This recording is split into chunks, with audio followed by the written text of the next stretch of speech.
Hello and welcome to the Unnamed Automotive Podcast. My name is Sami Haj Assad, and with me, as always, is my good friend and fellow automotive journalist, Benjamin Hunting. Say hi to the people, Ben. Greetings, corporeal and non-corporeal listeners. Greetings to everyone. If this is the first time you're listening to our podcast, thank you for trying something new. I will reiterate, Ben and I are a pair of automotive journalists, but more importantly than that, we're really good friends. Isn't that right, Ben? Friendship is important. I'll agree with that. It makes the world go round, doesn't it? It does a lot of things, Sammy. Friendship wears many masks. Ben is a very established automotive writer, and you can find his work all over the internet. Ben, give some people, some clues, like very breadcrumbs. established makes it sound like I'm recording this from my library where I have many leather-bound books. Well, they're not leather bound. Some of them are pleather bound. Some of them use Sensitech. Certainly none of them are human skin in any way. That is completely out of the question. Only the forbidden library. The forbidden library from which I do not record. because from which no sound might escape. That's right. You can find my work outside of the Forbidden Library at Motor Trend, Car and Driver, and Haggerty. Let's go with that. And you can find my work at autotrader.ca, driving.ca, and Electric Autonomy Canada. Whew. Ben, we've got some cars to talk about this week, as That's usual. Right. We didn't decide which one we were going to talk about first, though, I don't think. I'm going to give you the go-ahead. I think you should start first because we've talked about the subcompact crossover that you've driven in a different way in the past. We're going to talk about the 2024 Hyundai Kona, which I've driven the N-Line version of, and I think you have too. Yeah, and so the one I'm talking about has a battery, Sammy. Well, I mean, I think they all have batteries, but this one has a big old battery. I keep calling it BOB. Don't search for that online, kids. Okay. I keep calling it the Kona EV because I think at one point in its past it might have been called that, but it's called the Kona Electric. That's how it's named, and I need to train myself to stop using Kona EV everywhere. Is electric all lowercase? I do not participate in that. They describe that. Is that funny? Isn't that? I always love the branding exercises of automakers when they're like, "Oh, it's an electric car," so we need to say that part quietly. I get it. Like I understand branding, but when you're trying to use it in a practical sense, it just quickly becomes complicated, right? Right. Like I'm starting a sentence, or do I have to whisper, as you just pointed out? But the Kona Electric is interesting because there are a few reasons. The first is it's the second generation version of the Kona, right? And in some ways it's a conversion car because the original Kona Electric was the gas Kona with a battery and an electric motor, a single electric motor. But what they did this time, apparently what they're telling people they did this time, is when they redid the platform for both vehicles, they decided to go EV first.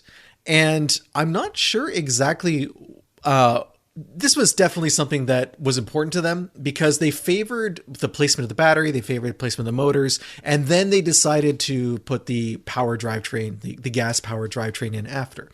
So it's kind of a conversion car. It's kind of not. The platform is the same as the platform from the old car, but it's bigger, it's longer. I think it's also wider. And there are numerous differences in terms of the details, but the most interesting thing overall about the Kona Electric is that it doesn't bring any new generation of electric drivetrain with it, Sammy.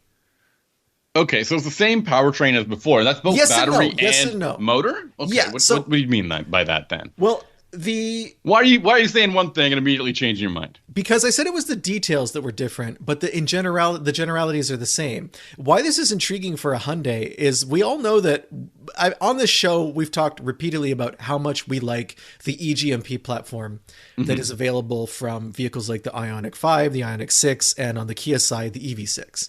Okay. It's really great.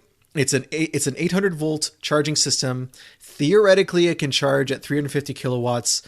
But regardless of, the ideal perfect solution, it does charge very fast. It has decent amount of power, decent amount of range, and it's generally a great all-purpose drivetrain.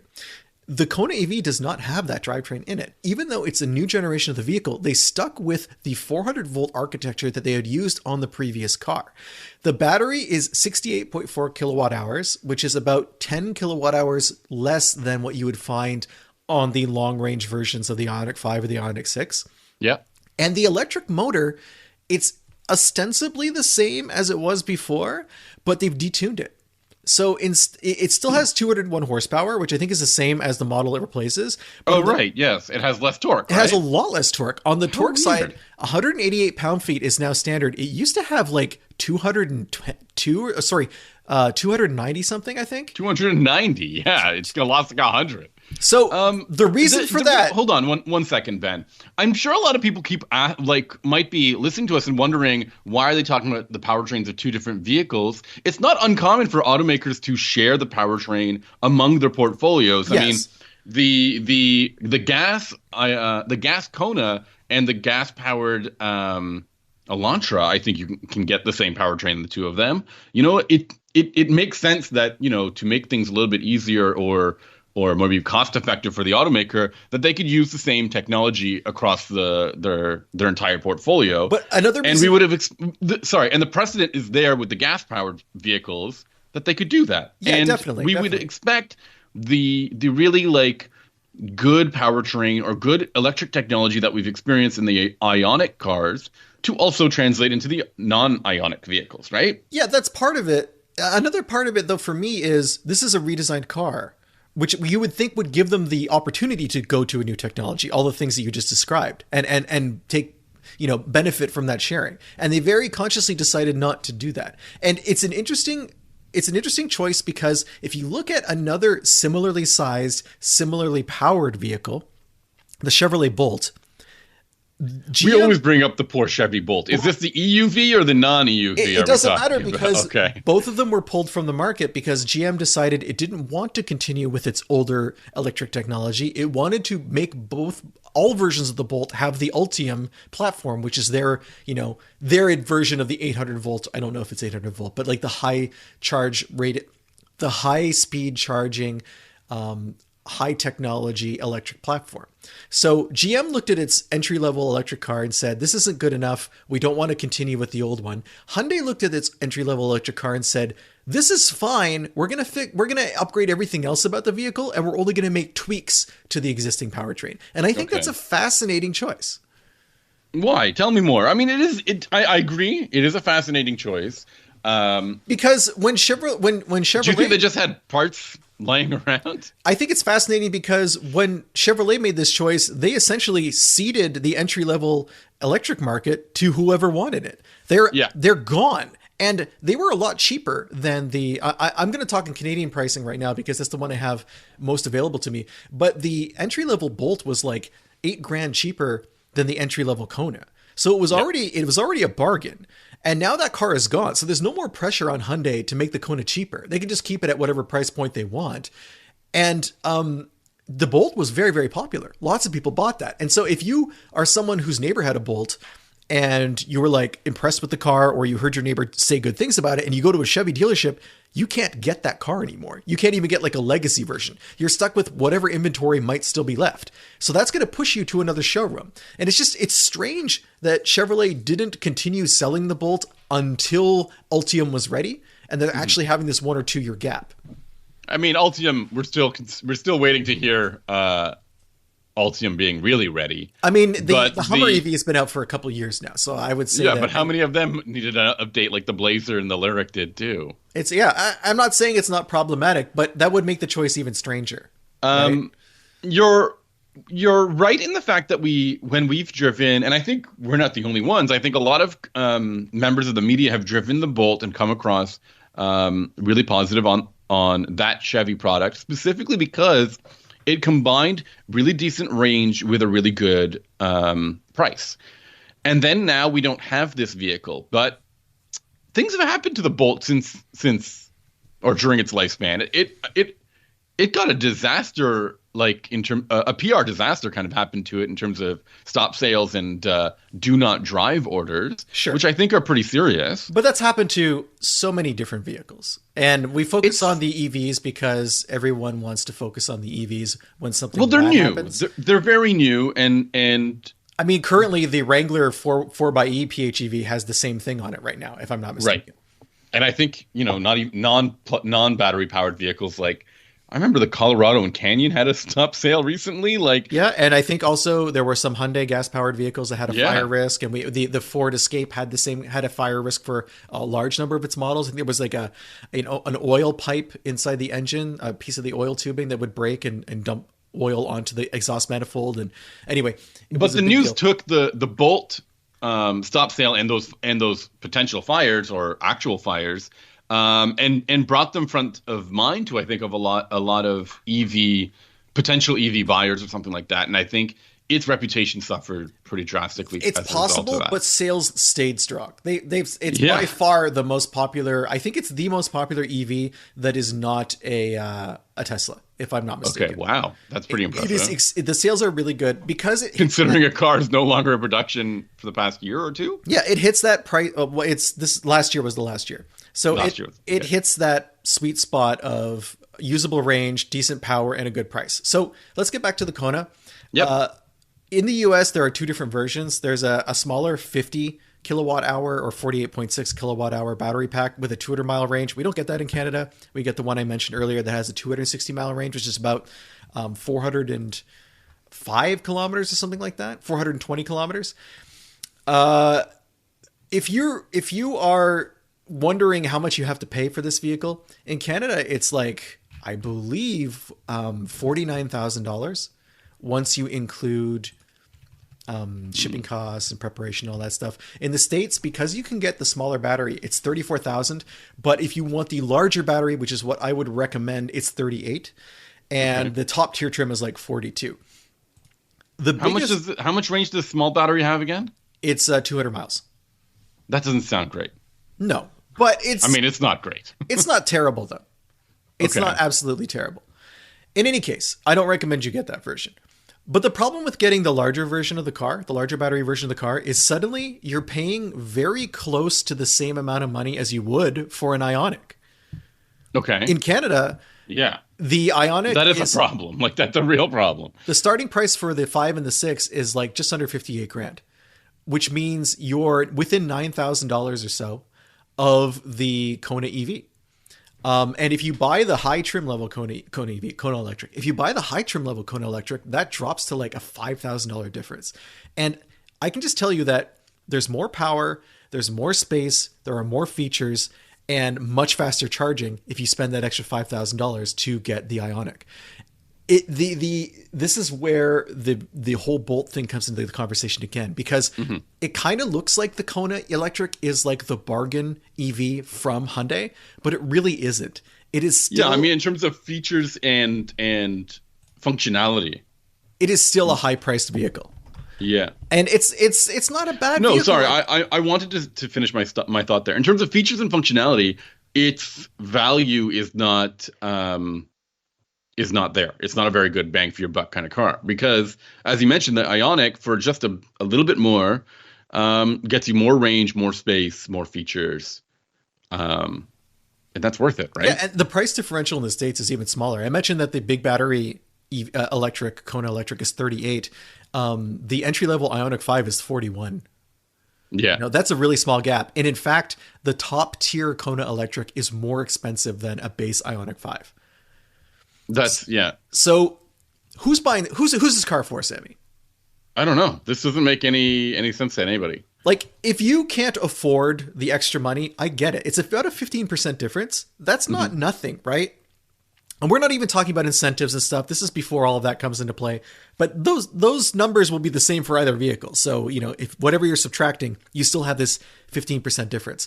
The another thing to take into account when you look at these two cars, the Kona Electric's a front-wheel drive car. The Ioniqs are both rear-wheel drive. The dynamics are better. I'm not saying they're not much faster because they're a lot heavier because of the larger battery and the larger size. They're within about a half second of each other, 0 to 60, when you're talking about the single motor versions. But they do drive better. So you're getting class above performance and comfort, I think. I liked driving the Kona around. I got about 300 kilometers per charge, which is, reasonable in very cold weather. It was hovering right around freezing. 300 kilometers is, I want to say, 200 miles. Is that right, Sammy? That sounds fair. Yeah, that sounds about right. And I'm charging at home on a level 2 charger, so I don't really care too much about the fast charging. But if I was on a road trip, the difference is huge. Like, it takes about 40 minutes to go from 10% to 80% on a DC fast charger for the Kona Electric. It's less than half that amount of time for the Ioniq. It's like It's like 17 minutes. Yeah. So all of this. So that's one of the major deficiencies with this car that, I think has a value, right? I think all of these deficiencies come into play. I think, the performance is the straight line performance or the power difference between the two, because the Ioniq is a bigger car. It may not feel as responsive. But there's a range difference too. Like you're looking at 50 more miles range in the Ioniq 5, and the Ioniq 6 is like much more than that. I think it's another 60 or something like that, because it's more aerodynamic. The Ioniq is just a better all-around vehicle. The Kona Electric is a vehicle I like if it was $9,000 cheaper in Canada and probably another $5,000 cheaper in the States. Although, again, the base model in the States is there.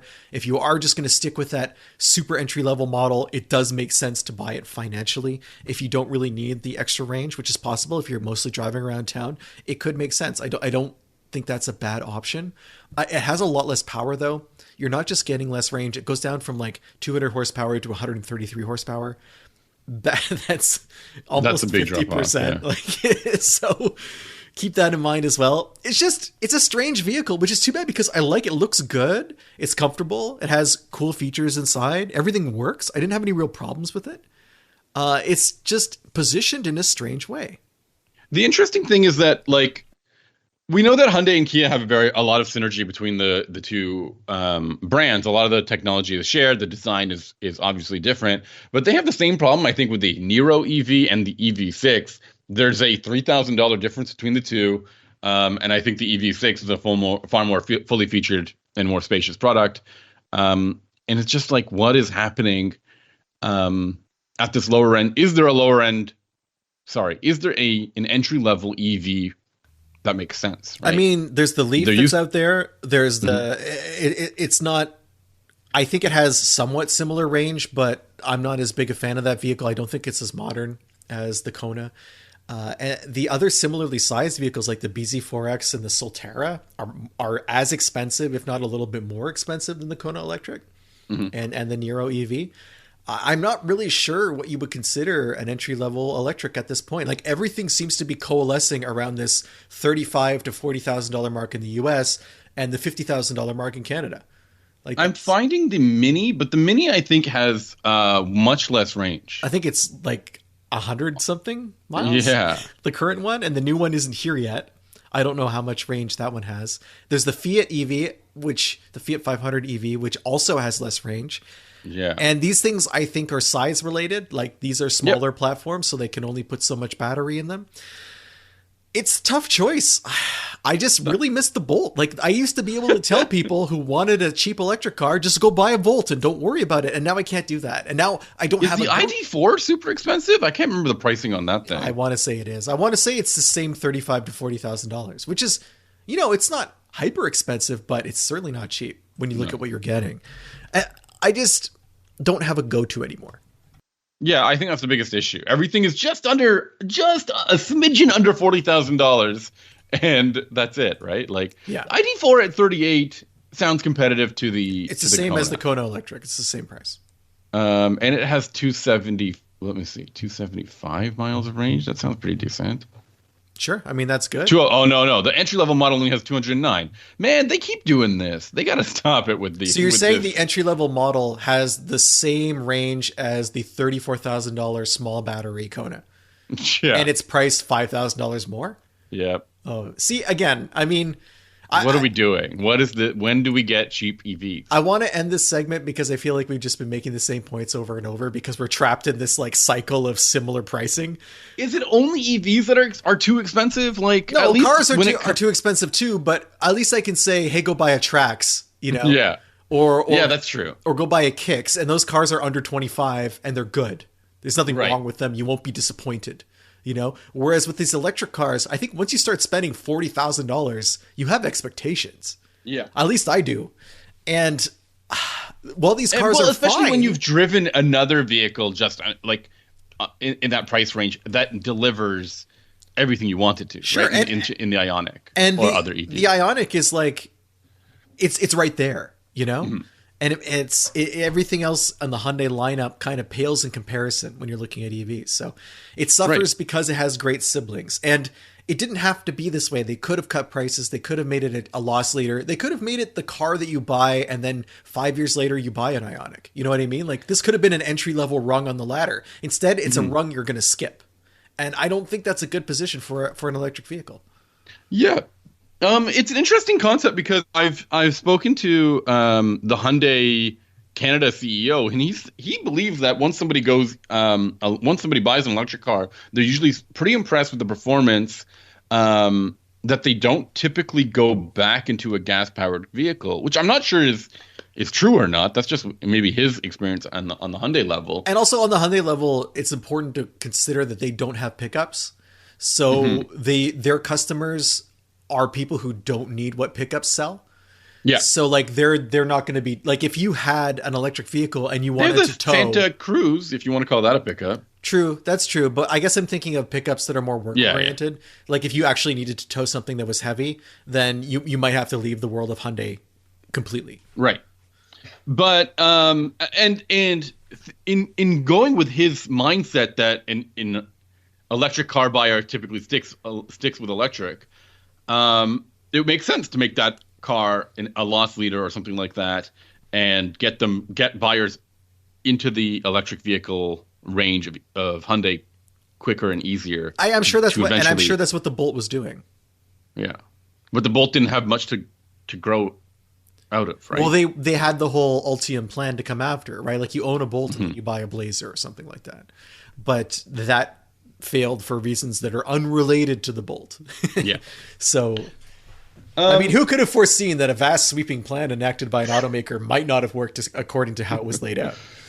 It is so curious, though, to see the automakers' EV strategies kind of like blooming.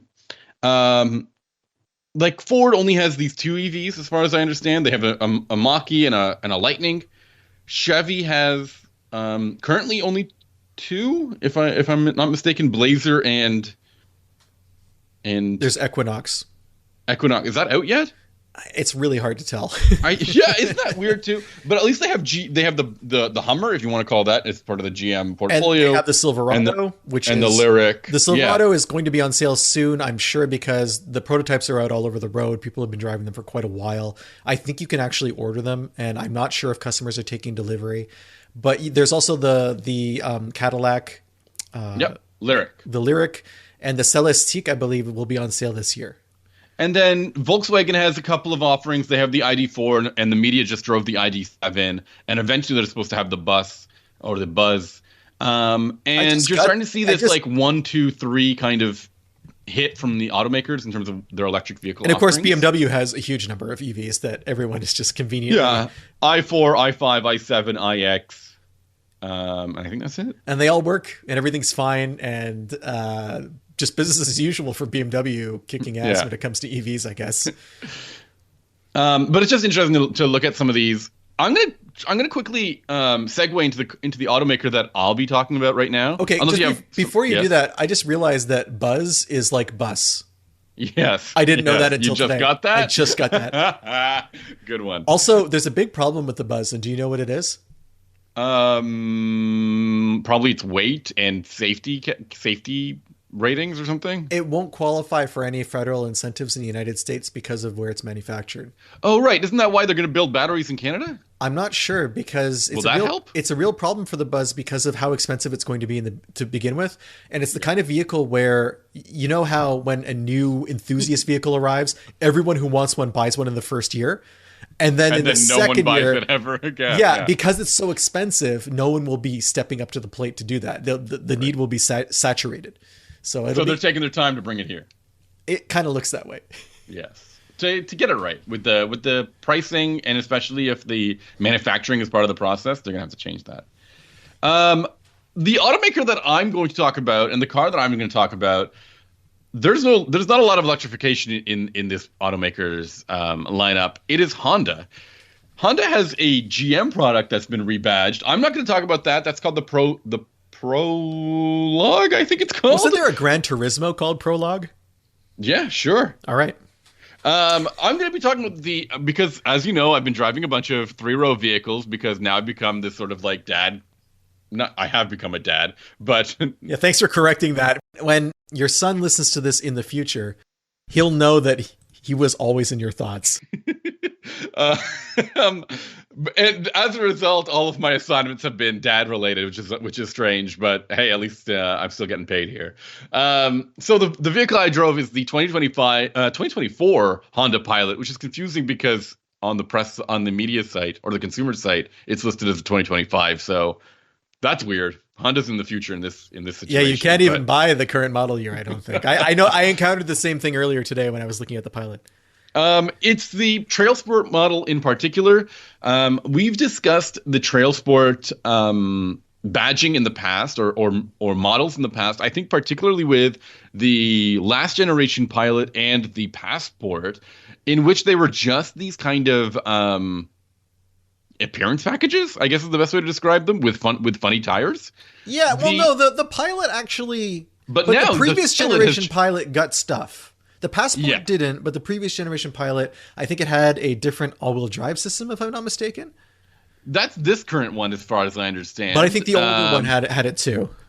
Okay, cool. Well, now there goes everything I was going to talk about. Let's go right now. No, keep going. I'm not saying they're exactly the same, but what I am saying is the Passport was just an appearance package, but the Pilot version of the TrailSport had more going for it. And I do think that the current generation model is a little bit more, has taken that a little bit further. It's got extra drive modes. It's got these all-terrain tires. It's a little bit more rugged. And all of these things kind of add up to a vehicle that's a little bit more interesting than before, because I think the outgoing Pilot was a dud. Like, it really was a boring vehicle. It was really big. It felt slow. It was kind of expensive. And now we just have, it's been upgraded in so many ways.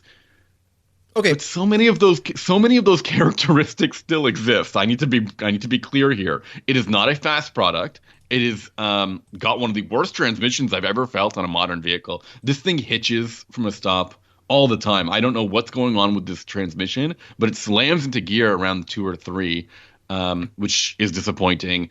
The powertrain. The engine has been completely redesigned and contains the same amount of horsepower and torque as the outgoing model. So also when you can completely redesign something, yet the changes are only available from an engineering perspective. Is that wild? Equipment and packaging is a little bit better than, let's say, the Highlander Hybrid that I talked about recently. I do think that this feels like a far more fully featured product, especially with all the safety features that are included in these cars, and very little is not included. I think in terms of non-standard safety features, it doesn't have front and rear parking sensors, and it doesn't have a low-speed braking system, like an automatic emergency braking. So it only brakes at high rates of speeds? Yeah, apparently. No, those features are included on everything but the base model. But it has everything else. It has like a rear cross traffic alert. It has blind spot monitoring. It has automatic high beams. It has adaptive cruise control that does stop, lane keeping, all that stuff. So I'm happy with all of those doodads. It has rear sunshades, which I really like. Our model has rear heated seats, rear climate control. It has just about everything. I'm loving the features, but this isn't a cheap car. It starts at $49,000 for the TrailSport, which includes all-wheel drive. So, but yeah, I want to touch back on we were talking about the Pilot, the 2025 model that you're driving. It's not a refresh, is it? No, nothing has really changed from the new model that came last year. Okay, so looking on the previous versions of the Pilot, it's really confusing to figure out what had what. I'm looking at the TrailSport for 2022, and it got a lifted suspension, which was like 0.6 inches of extra ground clearance, and it had tires and 18-inch wheels. And then if you look at the 2023 version, which is I think the redesign, if I'm not mistaken, then it got a torque vectoring differential, terrain contact all-terrain tires, and I'm not sure if it got anything else. It does have an inch more ground clearance as compared to the other models, but Okay, I don't so think that means that it has. That's 8.3 inches. Is that equivalent to what it used to have? It's less than a stock Subaru Forester. Yeah, which is 8.6. 8.7. Oh my god. But yeah, so I just want to say, sorry, I was confused earlier when I was thinking about, because I know the Passport was mostly appearance, and I think for a while the Pilot was a mixture of appearance and technology, but it looks like it was mostly tires and suspension. So Yeah. the problem when you're dealing with these faux off-road trims is it can be tough to figure out like what if your ground clearance is because of suspension or if it's because you have knobbier tread on the tires. Like there's a whole bunch of stuff that's in the mix. Sorry to interrupt you with that. I just want to clear I that think up. you're right. I think this does have knobbier tires. It does come with the all-terrain tires, and that adds a lot more to it. Is there anything about the TrailSport package that you feel compromises regular driving? Well, I mean, those tires are going to be loud, and the fuel efficiency on this vehicle is not very good. Yeah, I think it's like 1 mile per gallon less than the standard one right off the bat. Yeah. As it stands, it gets 20 miles per gallon combined, which is awful. Oh, that's really not great. And this is from the completely redesigned engine that's exactly the same. Yes. And we forgot something. To make things worse, that's just the ratings for fuel economy. I have not seen that kind of fuel consumption yet. I'm getting about 19. You got a heavy foot. I don't know about that, but yeah, it just doesn't feel. This car looks better, and like I said, it's better packaged. But little bits of it are feeling awful. Like I said, that powertrain, something's not meshing well with it. And it also feels huge. Like this feels big. This is a problem because obviously 3-row vehicles have been getting bigger, so much so that Toyota had to make a whole new product just to compete in this class again. I think kind of, but there were also the Hyundai Palisade and the Kia Telluride, which are really popular. They don't feel as big as this, okay, which is crazy to me. When you drive those don't feel like you're driving a school bus and you need a different license for it, which is what I get when I'm driving this Pilot at times. So I guess that's why they made the Passport, right? Like they wanted that smaller version. I just double checked on the Passport TrailSport, and it is just bumpers and a new hood and a block heater grille. There's it has exactly the same ground clearance as any other Passport in the system. Yeah. So I'm struggling with that, with this, with this feeling, because like I said, the outgoing generation of Pilot suffered in a couple of key ways. It was particularly boring. It was boring to drive, and it was boring to look at. And it felt kind of expensive for what it was. This one has better packaging, and it looks better, but it's awful. It's not boring to drive. It's awful. Like this transmission really is. It bothers me every single time I come to a stop sign or take off from a stoplight, and it's just really not good. I don't know what's going on with this thing. Now, Honda has historically had problems with automatic transmissions. Is that true? Talk to me. Think about, if you look this is a 10-speed. The Odyssey from the 2000s into the early 2010s was a nightmare. And any other vehicle from Honda that had that same transmission, I know people personally who had 2 or 3 warranty replacements. And that's crazy. It's wild. It's really an unfortunate situation to be in. I'm not saying that this one is necessarily unreliable, but it doesn't surprise me to hear that a heavy, large Honda with a newish transmission is having difficulty. Yes. So this is a 10-speed auto. And the engine, it has a 3.5 liter V6 that puts out 285 horsepower and 262 pound-feet of torque. This is important to talk about because other vehicles in its class have swapped to turbocharged engines, be it a turbocharged 6 like the CX-90 or a turbocharged 4 like the Highlander or Subaru Ascent. Do you really think the CX-90 is in the same class as the Pilot? I think it would love to be. I think in terms of its sales, it would love to be. Objection sustained. I think the CX-90 got more expensive and bigger and fancier. It has all these features, right? Yeah. We've beaten that one though to death, I think. Yes. And then this thing has a naturally aspirated V6. Same with the Korean twins that we talked about before, the Telluride and the Palisade. But those just feel a little bit more refined right now. which is crazy. Because they didn't feel refined when they first came out.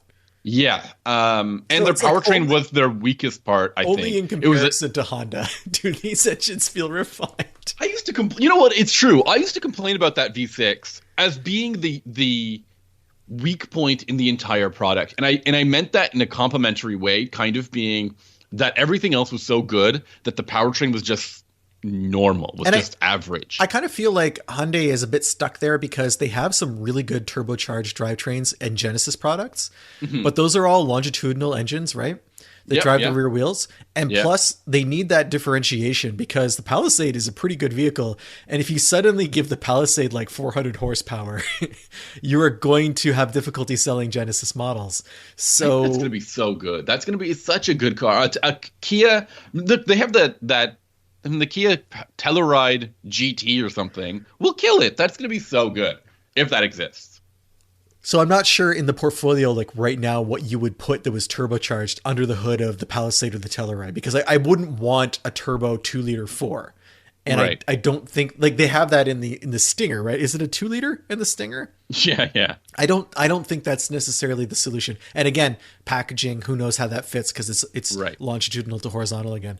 So they're kind of stuck. Up those turbo 4s, those turbocharged motors because they feel way more responsive than this naturally aspirated 6. This just might be the transmission or this new engine kind of showcasing its weaknesses. But you know, I drove that Highlander hybrid, and I was like, that thing.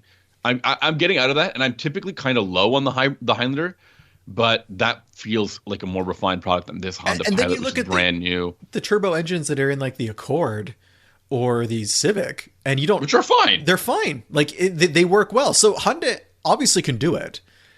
It's strange to me that they put so much energy. I think actually the Pathfinder's powertrain is better than this, which is which is doesn't it have a CVT? No, they've changed it to a 9-speed now. Speed? So the Passport actually has a 9-speed and not a 10-speed, which I think is interesting. It is weird. Do you remember? But that's because it's on the last-gen tech, last-gen platform and everything. Do you remember when you could get an Odyssey that had like a 9-speed or a 10-speed? I think it was like different, like Elite and Elite Touring. I think had different transmissions in them. Wow. It sounds at that point they were just throwing things at the wall to see what sticks. Imagine if you were a service manager at a Honda dealership and they're like, get this. It's the same van, but you'll never know what the transmission is until they bring it in. So you're going to have to stock all these parts just in case someone brings in a 10-speed. I think it was a 9 to a 10. It might have been an 8 to a 9. I just know there was like that one extra gear for the if you wanted to pay more for it. But from what you're saying, perhaps don't do that. So what I'm saying is that there are some better choices in this class. I'm sorry to say that I sound like a broken record, but those two Korean products still sit at the top of the segment, I think, for me. And that new Grand Highlander is quite good if you value space. And you can go in a totally different direction and get something like an Explorer that will let you tow, has similar amounts of interior space. You can get a performance version. It's like you're in the ballpark, but you're hitting to a different field. You can also get the Grand Cherokee L, which I think is similar to the Expedition in terms of idea. I also really like. I recently drove an Atlas, and I used to really be low on the Atlas, but they've really refreshed it. Like recently, they've given it a pretty thorough refresh.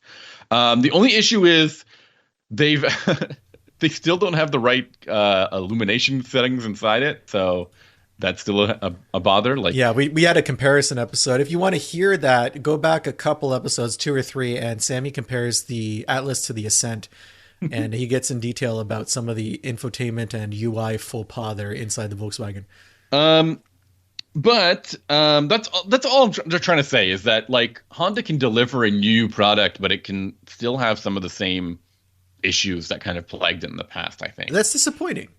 It was. And I drove it on the first drive about a year ago, and I came across, I really liked the size it presented and the styling, but after driving it for much more, after driving it much more, I can say that the powertrain is still a weak spot, and the fuel efficiency in particular was really rough. So anything you want to wrap up with before we move on to a listener question? Yeah, let's wrap up to this. No, I'm done. Let's go to this listener question. I love this question. All right, we have Zubila wrote in to ask us a question about a family vehicle, and this is honestly, this was not an easy question in a lot of ways, because they are looking at a Tesla Model Y or a Toyota Sienna all-wheel drive XLE. That's one heck of a. Those are two very different vehicles. But it's a logical question in the sense that they need a family vehicle. They are one adult and two children, and both of the kids are under the age of 10. So that means, something like a Model Y, there's enough space to have the kids, give the kids enough space, and have all their gear with them. Mm-hmm. But at the same time, if you're looking at wanting, class above in terms of space, the Sienna gives you that extra row in the back, and they're saying they used to have an Odyssey. Yeah. And they used all the seats when they had visitors over. But it's going to be less common in the future. Their driving needs are changing. So that's why the Model Y has entered in the picture. The things that are important are features like, nice to have stuff like Bluetooth, rear view camera, heated seats, USB power liftgate, rear heating. The looks aren't as important. Maybe they want a heated steering wheel, extra cameras, a vacuum, like the gimmicky stuff, the stuff that's also useful, like the refrigerator inside the vehicle. And the all-wheel drive is a consideration because they live, like me, they live in a mountainous area. Right. So I totally get it. It's strange. So where I'm recording this today, and I live about 70 miles from my parents, and they do not have we just got hit with a crazy amount of snow overnight.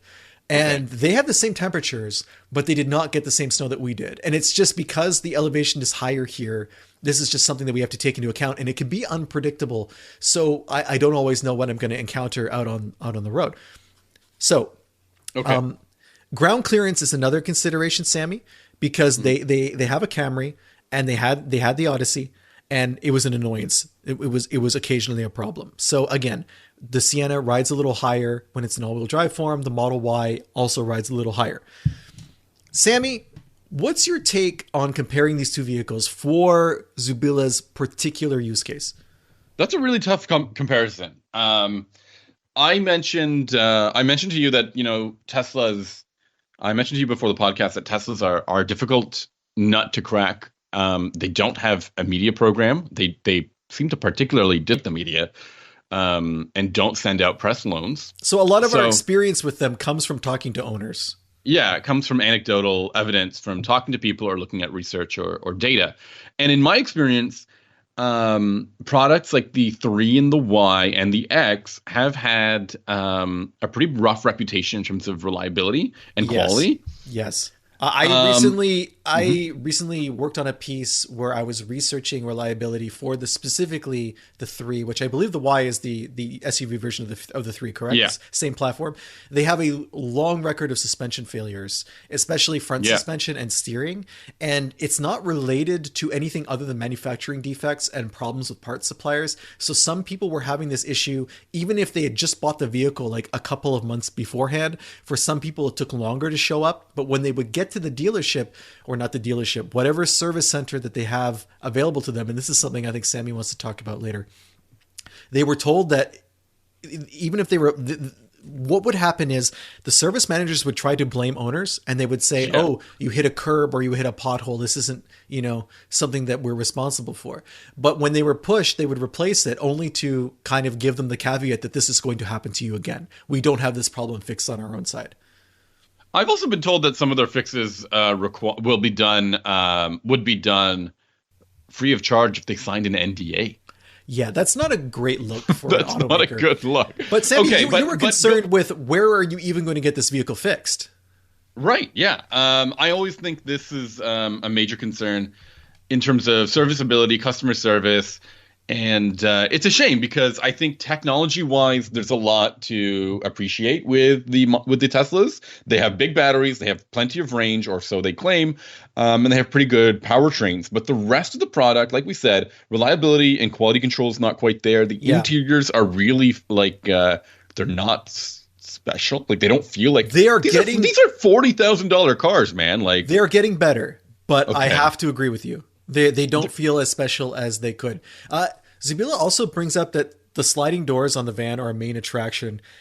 It is way, way, way, way easier to load kids into sliding doors, to load almost and get into anything. the third row. Yeah, and to get in the third row. Yeah, and like they mentioned, if you're in a parking lot, especially, managing kids behind a door, you don't want to. I remember my parents having pickup trucks where the doors did the whole suicide door thing, where the rear hinge at the back and the front hinge on the front, and you would create this situation where you would be boxed in and in a parking lot and you couldn't get out, and like you don't want a kid to get into that, right? So obviously not a problem with the Y, you just have the standard doors, but it is definitely way easy. A minivan is the most practical shape for utility that has ever been devised. It is a box that has 3 enormous entry points, one on each side and then one at the back. You can, between those, get almost anything inside the vehicle easily.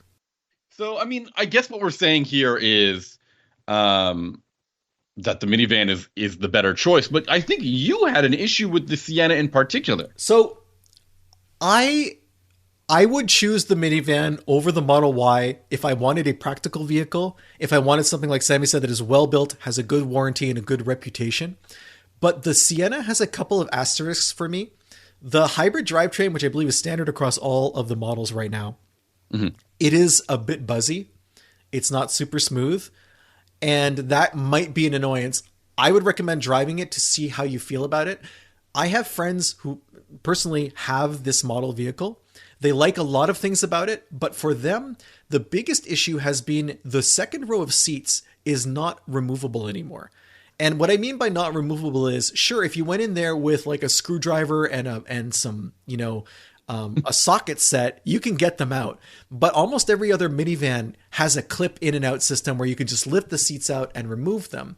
And as a result, it can limit some of the types of cargo that you carry. And surprisingly, this has been an irritant to some of my friends who are like, I could have gotten something inside of it if I was just able to get these seats out. So that's something to consider. It might not apply to your particular situation. It might not be an issue, but something to think about. The third thing about the Sienna, though, is that it is by far the smallest minivan inside compared to any other minivan. And you'll notice this going from the Odyssey to the Sienna. There's 100 cubic feet of cargo space available behind the front seats in the Sienna. That's largely because you can't remove the seats in the second row, so you're putting stuff on top of them. But it's also just smaller inside. That is like 50 cubic feet less than your Odyssey, like between 40 and 50s. It's a huge amount. That's a huge drop, yeah. So definitely check that out. Definitely A/B that with the Odyssey that you're driving now to make sure that it's a downgrade that you can accept. Those would be my 3 concerns. Other than that, I am pro minivan on this. Now, would you recommend that? So would you recommend then a new Odyssey over this or another minivan? No, because Zabila says that ground clearance has been a hassle with the Odyssey. They have a 2015 or have had a 2015. That's not something that's going to change with the new model. You're going to be dealing with the same thing. And you can't get all-wheel drive. And in the mountains, if you need that security, your options are limited. I believe you can get an all-wheel drive version of the Chrysler Pacifica, which is a van I really like, and I think the plug-in is amazing. Maybe out of the price range of what we're talking about here, because I'm not sure what kind of credits it qualifies for, and it can get quite pricey. But the other issue is I don't know if I can recommend long-term the quality of a Pacifica, because Zabila wants to keep this vehicle for 10 to 20 years. This is so tough because I agree with you. I think the Pacifica and that plug-in version is pretty good. But we only get these cars for a week at a time. And they're generally pretty decent during that week. But I've heard the same thing that you've said. Long-term reliability on these things have not ranked very highly. Yeah. And it might not be something as serious as like a powertrain issue, but it might just be something really annoying like a glitchy infotainment system or something like that. So all of this, I mean, I realize we've kind of, we've talked a lot about this, but I think Sienna all-wheel drive XLE is the way to go here. And for those of you who are listening who are thinking, who keeps a car 10 to 20 years? I've had my CTS-V for 15 years now. and I'm never getting rid of it.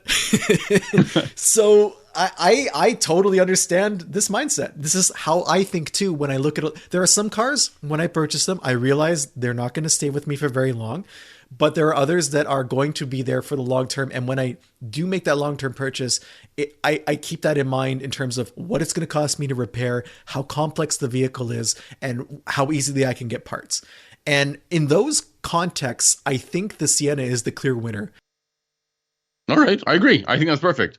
I especially like the fuel efficiency. I've become very sensitive to that recently, and I think that this is great. Like, I mean, the fuel efficiency of the Model Y is infinite, right? So that's true. That's true. Anything else you want to talk about this week? I think that's it for me. If you want to ask us a question, or if you want to criticize something Sami has said specifically, you can reach out to us in a bunch of ways. The easiest way is to go to unnamedautomotivepodcast.com and use our contact form. You fill that out, you click submit, and it gets sent to our inbox. Or you can find us on social media. Sami is on the cesspool now known as X, where he is at Sami_ha, like you're laughing. I am on the friendlier confines of Instagram, where everyone just shares images and has a good time. You can find me at Hunting Benjamin, or email me the old-fashioned way, benjamin@benjaminhunting.com. Additionally, you can go to our website, unnamedautomotivepodcast.com. You can see all of our previous episodes and photos of the cars we've been driving, as well as links to the stories that we've written about them. And you should also subscribe to our podcast. You can do that by going to any podcasting client, and just search Unnamed Automotive Podcast. Yeah, there. And I think that's a comment, a review, a star rating, or share it with your friends. All that stuff is great. We really love it when you do that. Sami, I also love it when you tell me what you're going to be driving next week. I'm not going to do it this time. I like to keep you waiting. What? No. Yeah. That's terrible. That's my tease. That's a total. What are you driving? That's a total. I mean, I was going to tell you, but now I feel kind of dumb. Take that. I'm going to be driving the Volvo V60 Polestar wagon, which Very is cool. Not just a plug-in hybrid, but a crazy fast plug-in hybrid. No, seriously, I don't know what I'm driving next week. Wow. All right. If only I could live on the edge like you, just moment to moment, just me, my partner, my son, and the world against us. Yeah, that's how it feels sometimes. Thank you for everyone for listening. We'll see you next week. All right. Thank you. Bye-bye.